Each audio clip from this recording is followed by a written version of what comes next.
Embora a bupropiona seja um medicamento antidepressivo, nem sempre é o melhor antidepressivo para aquela pessoa. No tratamento da depressão existem várias possibilidades de medicamentos antidepressivos, adequando o perfil farmacológico dessa medicação ao perfil do paciente. Além disso, a forma de utilizar a bupropiona no tratamento do tabagismo é diferente de como utilizamos no tratamento da depressão. Contudo, nada impede que utilizemos a bupropiona numa situação em que há comorbidade de tabagismo com depressão e que seja ela o melhor medicamento para aquela pessoa.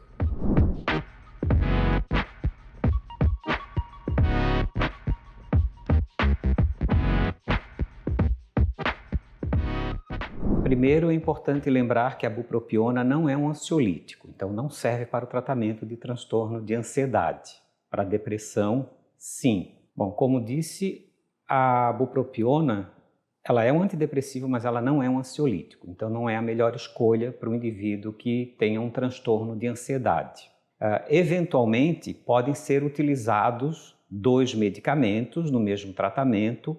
Não é a regra, né? A regra do tratamento é sempre a monoterapia, contudo, às vezes é necessário associar medicação.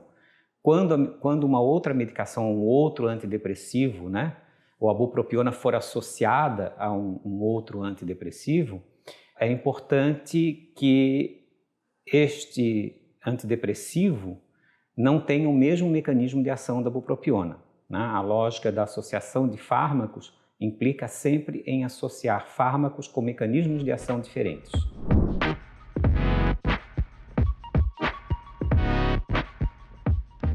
Restrições específicas, né, vão depender do mecanismo de ação. Então podemos dizer assim, entre os antidepressivos mais utilizados atualmente no tratamento dos transtornos depressivos, não há restrição ao uso da bupropiona. Eventualmente, indo para linhas terapêuticas que fogem daquelas que são as mais utilizadas, as primeiras escolhas, aí sim há que se observar a necessidade de verificar a possibilidade de alguma interação.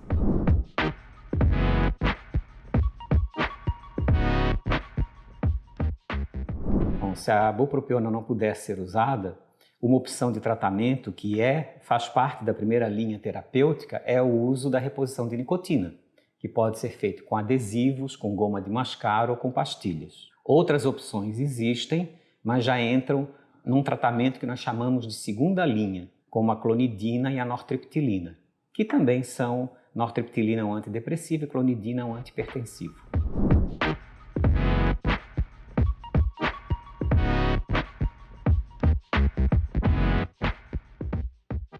As alternativas à bupropiona, como já mencionado anteriormente, são as terapias de reposição de nicotina, atualmente. Depois delas, nós temos a vareniclina, que infelizmente é um medicamento que saiu do mercado atualmente. Estamos aí na expectativa que possa voltar, porque é uma excelente medicação. No mais, o que está consensuado no tratamento do tabagismo, além destas medicações, bupropiona, terapia de reposição de nicotina disponíveis aí para nós, seriam então a nortriptilina, como disse, que é um antidepressivo, e a clonidina, que é um antihipertensivo. Não há evidências científicas para o uso de outras medicações além dessas que eu relatei.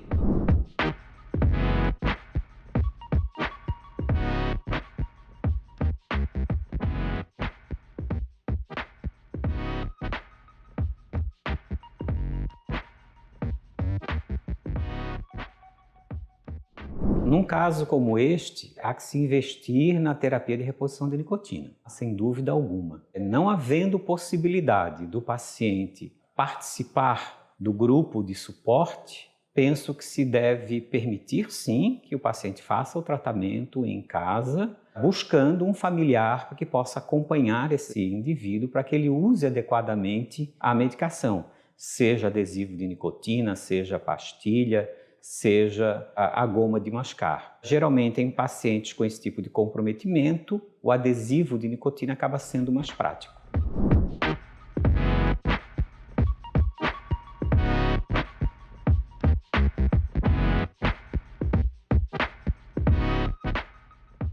Bom, neste caso também a indicação é o uso de terapia de reposição de nicotina, de acordo com o que está disponível para nós atualmente no mercado.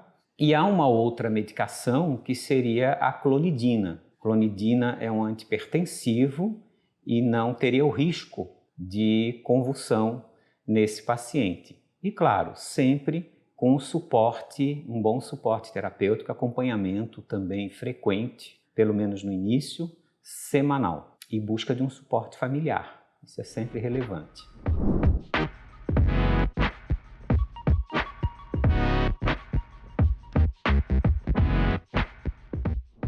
Sim, já existe alguma evidência da possibilidade não de fumar cigarro, mas do uso da nicotina, como por exemplo através das terapias de reposição. Mais conhecidos são os adesivos de nicotina. Então já há referências na literatura, sim.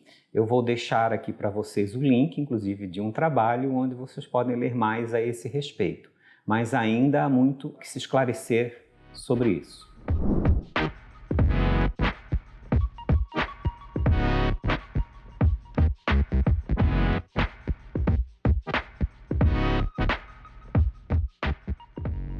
Redução de danos sempre. Lembrando que redução de danos consiste em estratégias para minimizar o prejuízo pelo consumo da substância. Se a substância é um problema, eu sigo a linha de que deve-se buscar, mesmo que a longo prazo, a abstinência desse paciente. Mas sim, há momentos em que isso não é possível e a redução de danos, então, tem aí um papel ainda mais relevante. Para esses indivíduos, é sempre recomendável também que eles frequentem grupos de autoajuda, como AA, Alcoólicos Anônimos, NA, Narcóticos Anônimos, lembrando que esses grupos não têm a mesma dinâmica de um grupo de suporte ou de apoio ao tabagista, são grupos diferentes, né, com dinâmicas diferentes. Então, o indivíduo pode participar desses vários grupos e isso é muito interessante. Eu acho que a maioria dos indivíduos se beneficia disso.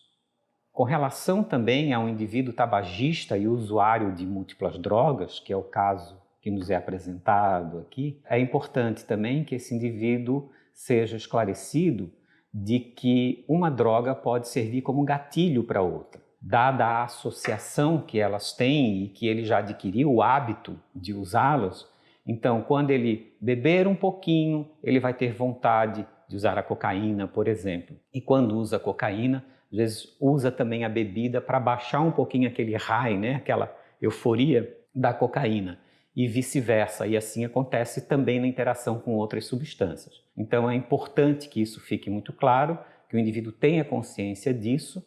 Também é importante orientar sobre os riscos de associar duas drogas que tenham o mesmo efeito sobre o cérebro, ou seja, duas drogas estimulantes é um risco de associação muito alto, porque 1 mais 1 aqui não é igual a 2, 1 mais 1 pode ser igual a 10. Da mesma forma, dos depressores, isso também acontece. Então, essas orientações são necessárias.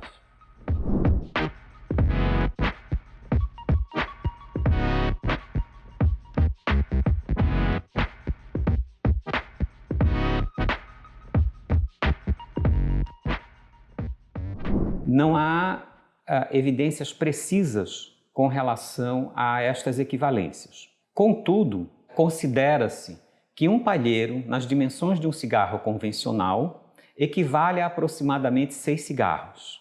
Da mesma forma, quando comparamos o cigarro convencional com o narguilé ou narguilé, o que se tem de evidência é que uma rodada de narguilé equivale a fumar aproximadamente 100 cigarros. O que nós estamos considerando aqui uma rodada de narguilé?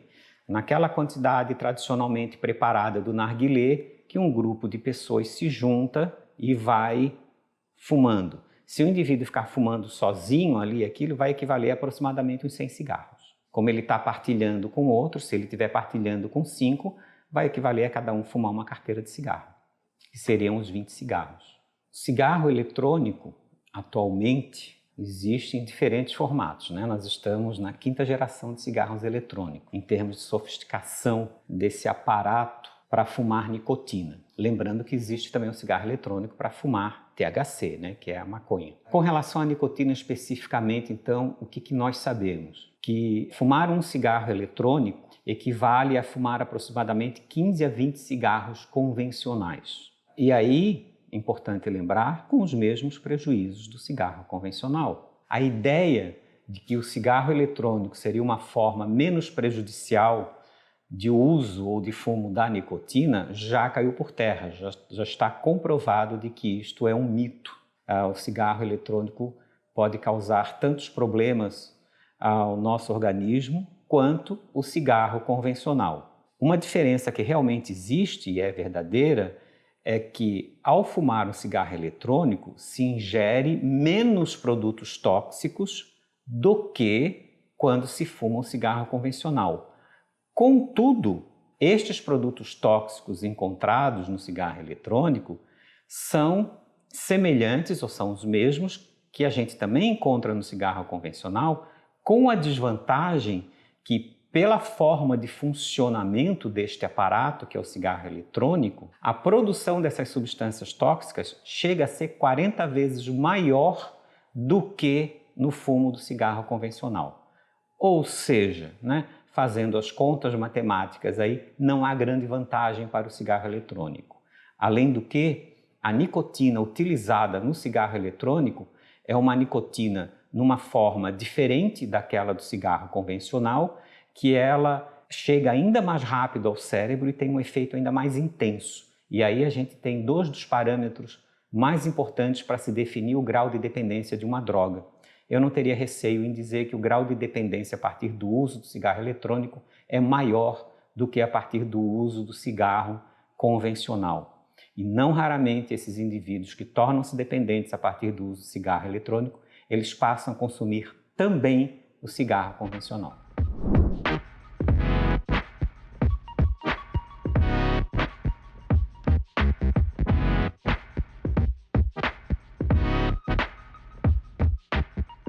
O teste de Fagerström é um teste que usamos muito para avaliar a gravidade ou a intensidade do tabagismo.